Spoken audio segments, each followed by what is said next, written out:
Good morning, কেমন আছো সবাই? আজকে সকালবেলা হেঁটে ফেরার পথে ফুলগুলো নিয়ে এসেছি, কেমন লাগছে। আর তারপরে চলে এসেছি রান্নাঘরে। আজকে বানাবো চাল পটল, তাই সবার আগে পটলগুলো কেটে নিয়েছি। এই চাল পটলের জন্য না পটল অনেকে অনেক রকমভাবে কাটে, তবে আমি নর্মালি এইভাবেই কেটে থাকি।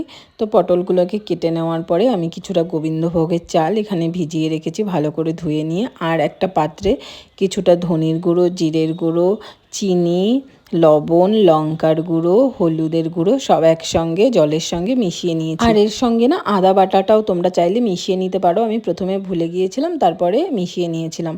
তারপরে কড়াইতে কিছুটা ঘি গরম করে ওই গোবিন্দভোগের ভিজিয়ে রাখা চালটার জল ঝরিয়ে ভালো করে ভেজে নিয়েছি।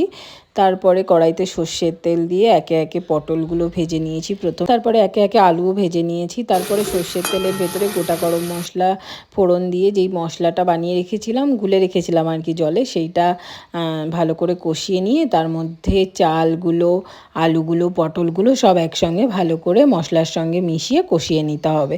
যখন কষে আসবে তখন অল্প অল্প গরম জল দিয়ে ভালো করে রান্না করে নিতে হবে। আর অবশ্যই নুন চিনি দিতে হবে। আর নামানোর আগে একটু ঘি, গরম মশলা দিতেই পারো।